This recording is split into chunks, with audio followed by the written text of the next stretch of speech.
Mulai ya, bismillahirrahmanirrahim. Assalamualaikum warahmatullahi wabarakatuh. Selamat pagi, perkenalkan kita dari kelompok 7 dari TIF Bondowoso. Di sini kita akan mempresentasikan sebuah pekerjaan kita dari matkul workshop sistem tertanam. Nah, sebelum kita ke presentasinya, di sini saya akan memperkenalkan terlebih dahulu anggota dari kelompok 7 itu sendiri. Nah, yang di sini yang pertama yaitu ada saya sendiri, yaitu Muhammad Fahroni, dan yang kedua di sini ada Nuriko Vikianto, dan yang ketiga di sini ada Naila Cahya Putri, dan yang keempat di sini ada Nida Kusmaningrum, yang kelima ada Rizky Dwi Pradana, dan yang terakhir yaitu Muhammad Fajar Fitrian Nurbayu. Nah, untuk mempersingkat waktu di sini mungkin bisa lanjut ke presentasi dari kelompok kami. Untuk yang presentasi yang pertama di sini saya akan berikan kepada anggota saya yaitu Putri. Monggo silakan. Baik, terima kasih kepada teman saya Muhammad Saroni. Saya lanjutkan. Nah, di sini akan mengakses pin 6 di mana lampu terhubung pada pin 6 berkedip secara berulang kali ketika dijalankan. Dalam source code ini tidak ada variabelnya, guys. Mungkin masih bisa dijalankan.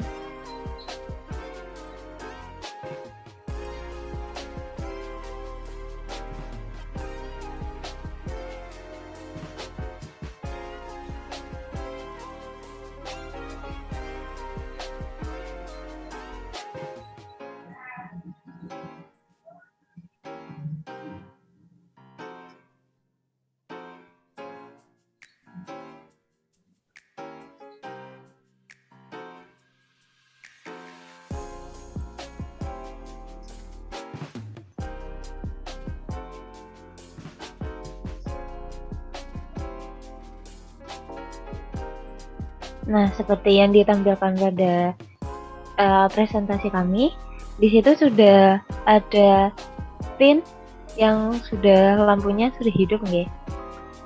Selanjutnya, lalu untuk yang kedua itu sama seperti yang barusan saya katakan, namun bedanya terletak pada variabelnya. Nah, untuk yang B ini terdapat variabel di mana lampu terhubung pada pin 6 berkedip secara berulang kali ketika program dijalankan dengan interval kedipan yang lebih cepat daripada yang sebelumnya. Outputnya juga tidak jauh kok daripada yang pertama. Mungkin bisa dijalankan. Nah, seperti itu, oke. Saya kembalikan kepada Muhammad Faroni. Oke, baik, terima kasih atas penjelasannya dari Putri. Mungkin untuk presentasi berikutnya akan dijelaskan oleh Mbak Nida. Monggo dipersilakan. Baik, terima kasih atas waktunya Kak Faroni. Nah, di sini kita yang ke C, yaitu mengakses pin 6, 7, 8, dan 9. Caranya sama seperti yang tadi, kita mengopi source code ini terlebih dahulu, kemudian memasukkannya di Arduino IDE. Nah, di sini INT timer 500 itu apa sih? Itu berfungsi untuk mengatur lamanya waktu lampu berkedip seperti itu. Kemudian integer pin LED itu tuh adalah agar kita tahu nih lampu yang hidup itu lampu berapa aja sih yang ingin kita hidupkan, yaitu lampu 6, 7, 8, dan 9. Nah, kemudian integer jumlah pin di sini itu tuh adalah jumlah lampu yang akan kita hidupkan. Itu kira-kira ada berapa? Nah, karena yang kita hidupkan itu adalah lampu 6, 7, 8, dan 9, maka yang di sini kita tulis 4 jumlahnya seperti itu. Ketika kita mau menghidupkan lampu yang lebih banyak lagi, berarti kita tulisnya lebih banyak lagi seperti itu, teman-teman. Nah, mungkin bisa langsung ke Proteusnya, Kak. Nah, ketika dijalankan, bisa dilihat bahwa lampu yang berkedip itu urut dari urutan ke bawah dan ke atas. Jadi, nomor 6 terlebih dahulu, 7, kemudian baru 8. Ya, kemudian 9, seperti itu. Nah, kemudian untuk yang selanjutnya yaitu adalah buzzer, yaitu mengakses pin 10 buzzer. Nah, di sini kita copy, kemudian kita masukkan kepada Arduino IDE-nya. Nah, di sini buzzer kita tuh terletak di pin 10, maka dari itu kenapa kok di sini kita tulisi tempatnya di 10, seperti itu teman-teman.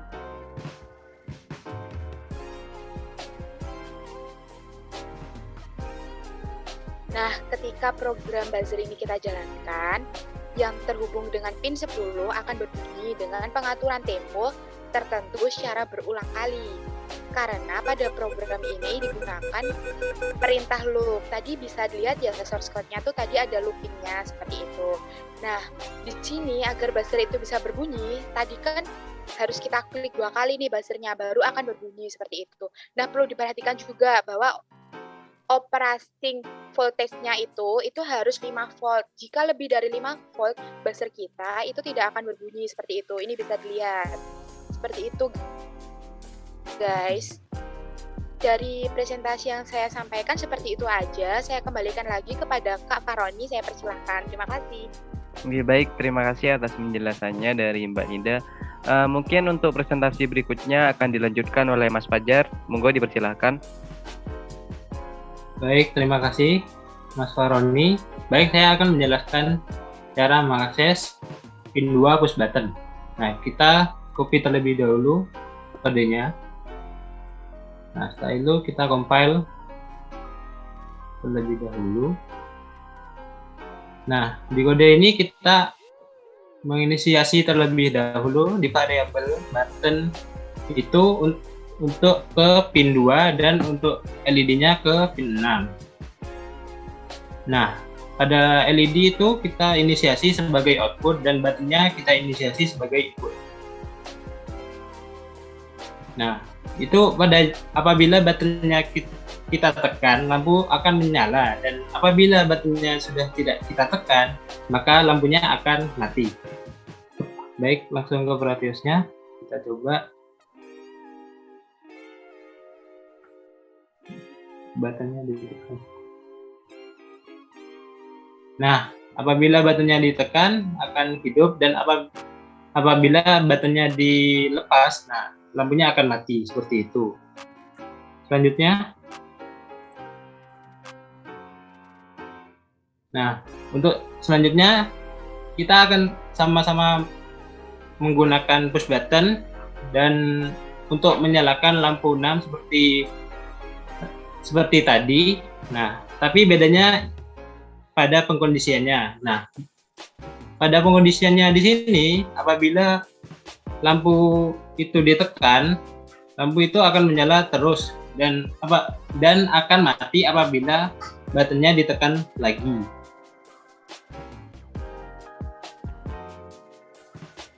Kita jalankan.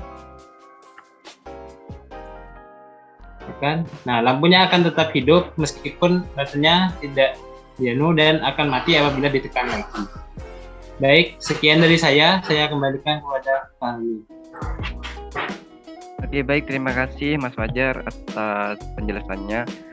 Baik, untuk berikutnya penjelasannya akan dijelaskan oleh Rizky. Monggo Mas Rizky, persilakan. Baik, terima kasih atas kesempatannya. Pertama kita copy dulu source code-nya ya. Kemudian kita lakukan compile. Nah, pada source code ini kita akan menjalankan lampu pada pin LED 6. Kemudian maksudnya dari source code di atas yakni lampu akan mati hidup cepat 2 kali dan 1 kali lambat.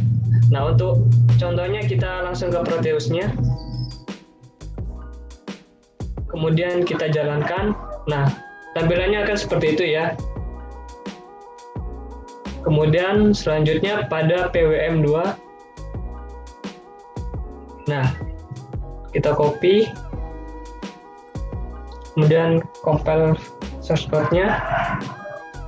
Nah, pada source code ini sama ya, kita akan menjalankan pada lampu 6 atau LED pin 6. Maksud dari source code ini adalah lampu akan mati hidup dan redup dalam beberapa interval waktu. Seperti dari redup ke terang dan dari terang ke redup. Kita lakukan contohnya pada aplikasi Proteus. Kita jalankan. Nah, akan seperti itu ya. Dari redup ke terang dan sebaliknya. Baik, sekian dari saya. Selanjutnya saya kembalikan kepada Mas Muhammad Faroni. Oke, baik. Terima kasih atas penjelasannya dari Mas Rizky. Dan untuk presentasi berikutnya akan disampaikan oleh Mas Nuriko. Monggo, Mas Nuriko. Ya, selanjutnya saya akan melanjutkan mempresentasikan tentang serial monitor.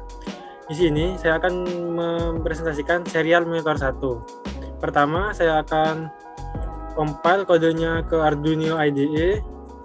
Kemudian di sini kita compile. Nah, di sini kita akan menghidupkan atau mematikan atau mengakses pin lampu pada LED nomor 6. Di sini kita akan menampilkan notifikasi berupa lampu menyala atau lampu mati. Di sini kita menggunakan fungsi serial print line LED menyala dan serial print line LED mati untuk sebagai notifikasinya. Di sini kita menggunakan delay 100 milisecond. Dan berikut adalah tampilan atau hasilnya pada Proteus. Nah, dapat dilihat bahwa pin lampu pada LED 6 di sini berkedip-kedip dengan menyertakan notifikasi yang muncul pada virtual terminal. Ya, berikut adalah presentasi dari saya. Saya kembalikan ke Muhammad Faroni. Oke, baik. Terima kasih Mas Nuriko atas penyampaian dari presentasi tersebut. Dan oke, untuk yang berikutnya di sini saya akan menjelaskan mengenai poin J, yaitu mengenai serial monitor 2. Nah, yang pertama kita compile dulu dari source code-nya sendiri. Nah, untuk source code-nya sendiri di sini yaitu yang pertama kita menentukan variabelnya dulu, yaitu variabel 6 dengan diinisiasi untuk pin LED. Dan untuk setupnya sendiri yaitu pin mode atau pin LED-nya itu dijadikan sebuah output. Dan untuk kondisinya yaitu ketika kita memasukkan angka 1 maka LED-nya menyala, dan kita masukkan angka 2 maka LED-nya akan mati, seperti itu. Mungkin untuk Proteusnya, nah untuk Proteusnya sendiri di sini dari kelompok kami masih belum bisa, karena mungkin ada beberapa source code yang salah atau mungkin ada library yang masih kurang benar, seperti itu. Mungkin dari kelompok kami atau presentasi dari kelompok kami itu saja. Jika ada kata atau maupun kalimat yang kurang benar, kita minta maaf. Itu saja dari kelompok kami, kurang lebihnya mohon maaf. Wassalamualaikum warahmatullahi wabarakatuh. Terima kasih.